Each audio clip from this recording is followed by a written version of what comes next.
Hello, welcome to Tom's Aviation. I hope you enjoy the next video. Grab that handle. Now swing your leg in. Stand on the seat. Stand right on it.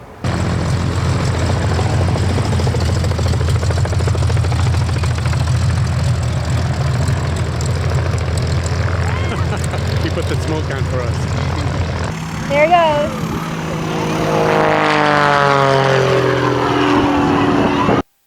1995 S-2B, made in Aviat, Wyoming, and it's made in Aviat. It's in Afton, Wyoming. Aviat's the factory, and this one was built in 1995. It's only got 500 hours on it, so it flies basically about 15 hours a year. But it's all high-powered aerobatics. The plane is the S-2B model is a 260 horsepower engine and roughly 1,200 pounds of weight, so it performs really, really well.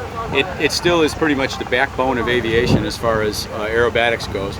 Other airplanes do aerobatics, some not as well as this, some slightly better than this, but it's a good, staple, solid airplane in its group.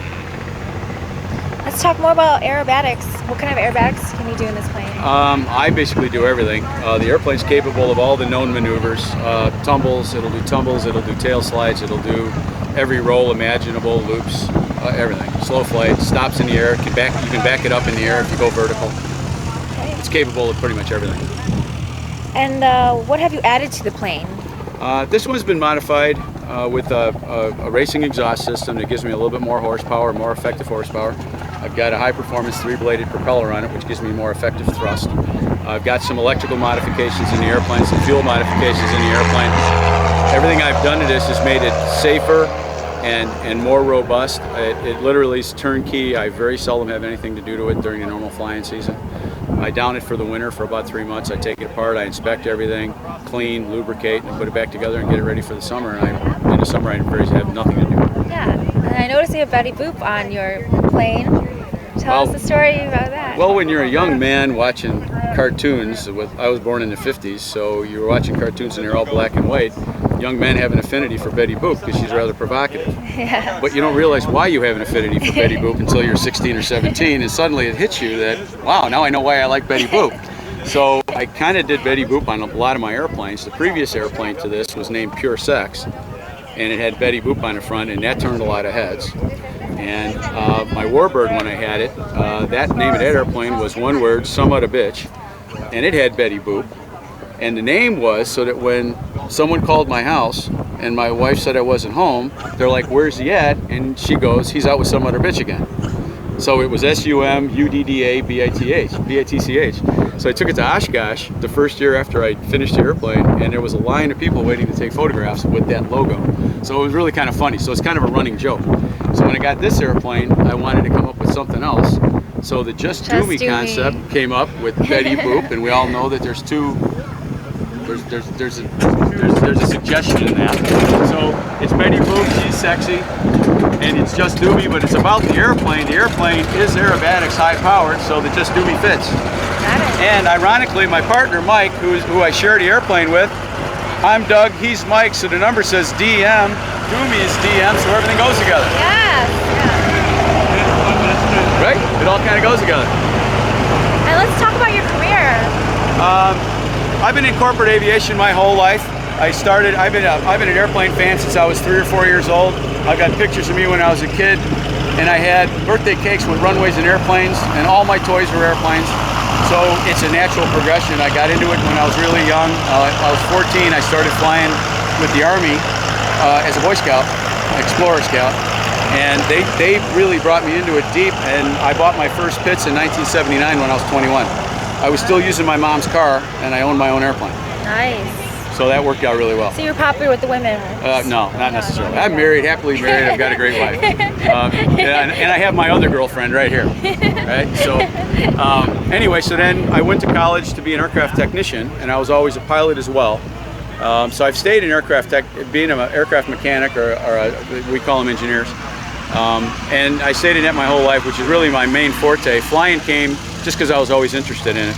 So I flew corporate for a few years, and I've been flying aerobatics my whole life. I'm over 6,000 hours at this particular point. I fly a lot of airplanes, including antique warbirds. All the airplanes here are pretty much, I can fly them all, and it's where we are. You get enough experience, the door's open for you. So if someone wants to get into aviation, How would you tell them to proceed? Well, first of all, they got to know they want to get in aviation. Aviation has to be something that makes you lean forward in your chair. You know, when you like, I used to watch Baba Black Sheep on TV when I was in college, and it's part of your life. It becomes ingrained in what you're doing. If airplanes make you lean over and really pay attention, then certainly it's a good career path. Right now, it's an excellent career path. Start as early as you can. You can fly gliders when you're 14. You can fly power when you're 16, 17. Your licenses come as you acquire time. You can move your way up from private all the way to being a flight instructor. That's a great way to build time. You got to find a quality flight instructor. You got to have somebody that's passionate about being a teacher. You don't want somebody that's teaching just to log time to get an airline job. They're not going to be passionate about teaching. You got to get somebody that really likes to fly airplanes and will bring you all the things that they intuitively learned through exposure to airplanes. Being a new instructor, you're barely hanging on.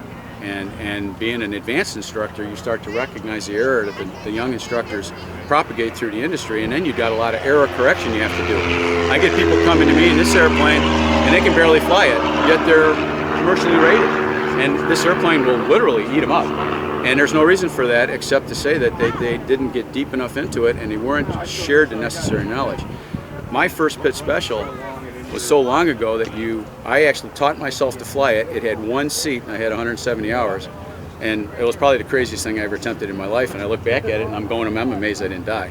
But the reality of it was, I pushed through it. I kept learning as hard as I could. I had some great mentors that flew these airplanes that kind of took me under wing and said, "Don't do this, watch that." But with a single-seat airplane, you can't take an instructor with you. So nowadays we have a different curriculum in getting into these airplanes. You have to fly two-seaters first, that type of thing. Back then, there was no rules to stop you from flying a single-seat airplane, so it worked out really well. So is it possible for me to go inside and see the cockpit? Yeah, certainly. We can walk around there and open up for you. All right.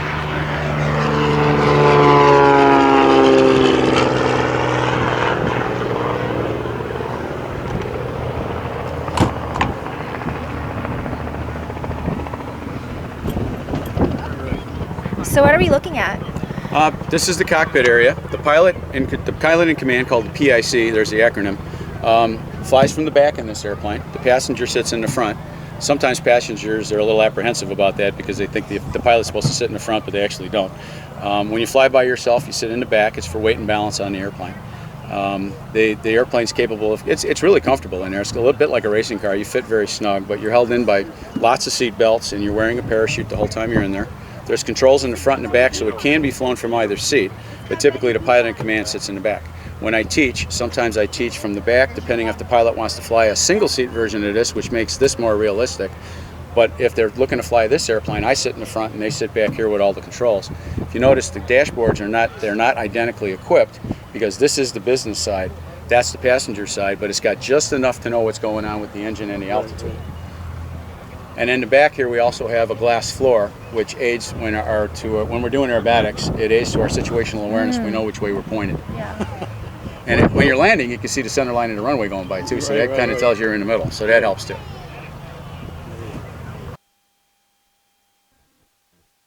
One foot right onto the seat, and then at that point, I'll start coaching you. Okay. All right, so 1 foot only on the black. Grab it right there. Step up. Grab that handle. Now swing your leg in. Stand on the seat. Stand right on it. And then bring the other leg in and stand on the seat. Get both feet on the seat. Got it? There you go. Got it? All right, now, holding here, lower yourself in, but put your feet into the runners on either side. All the way forward onto the silver. Don't step on the glass. There you go. There you go. You got to kind of stand up, get your other foot out. There you go. All right, that's what it looks like. So So cool. this is your view. I'm going to be out of here in 15 minutes. Hey. Look at that. Okay. Okay, so now it's got that open air feel. So when we drop this down, that's what it's like when you're flying. So we have air vents here just because it's all about fresh air when you're doing aerobatics, so you don't get nauseated. That's so cool. And this is the control stick, so you would fly with one hand on this. You steer with your feet. Of course, we'd have to move you forward because there's pedals in there. Yeah. And this moves the flight controls. See, look at the wing. This is how you fly. Radios are all down here, and these are all the instruments you need to normally fly the airplane. And what is in knots, what is the cruise on this? Cruise is about 160 miles an hour, so it'd be about 145 knots, give or take. It's capable of flying over 200. That's all the power it's got. You burn a lot of gas. Right.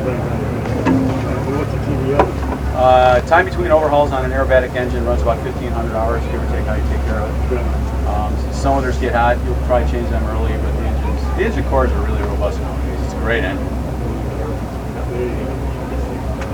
Someone having fun? Yeah, it's cool. Yeah. It's so cool to do aerobatic. Really? Oh, yeah. That's so scary. Yeah. You have to deal with. No, I don't. But I mean, you know, if your body's not attuned to the G loading you're going to take, a lot of times your head gets light and you'll pass out for a few seconds at a time. It's not odd to get air sick. It's all in your head, but Here you you always can see have the to fall checklist. back on in case you get your gyros tumble and you need a reminder. Right, exactly. Just zooming in there. What about maintenance? Like, what do you have to do, and how regularly do you have to? Well, once a year, airplanes that are below 12,500 pounds gross. This is only 1,000 pounds. We take them apart once a year. It's called an annual inspection. Everything's required to be gone through. It's when you lubricate it, you service it, you change worn out parts, you adjust things to make them better. I do mine in a progressive manner. I always work on my airplane constantly, and I look at it after every flight. So I'm never really struggling through any maintenance because I'm fixing it as things get loose or wear out, whatever the case may be. Alrighty. Put both hands there, and then don't stand on the window. Okay, stand right there. Now pull yourself up with your hands, and then bring one foot back. Bring your left foot back onto the seat. There you go, you got it? All right, bring it up, stand on the seat. Now bring the other foot up on the seat. Okay, now grab that. This leg, there, got it? Stand right on the black. Now, let's get your other leg up. I'll help, because it's quite to try. Now step right off. There you go. Thank you. You're welcome. So cool. You're welcome. Yeah, you bet.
Put the smoke on for us. Or for you.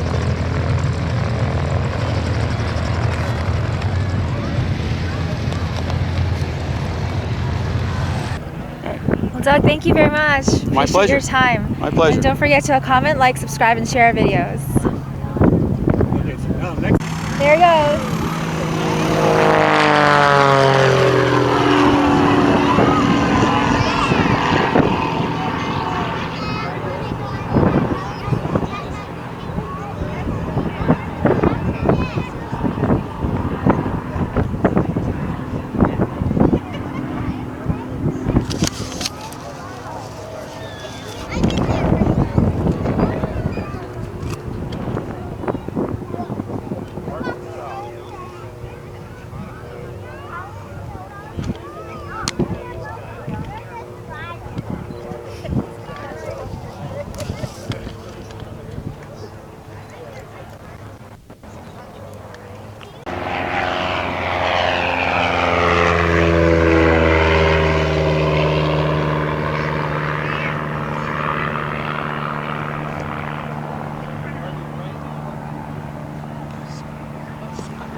So the Just Do Just Me Do Me. concept came up with Betty Boop, and we all know that there's a suggestion in that.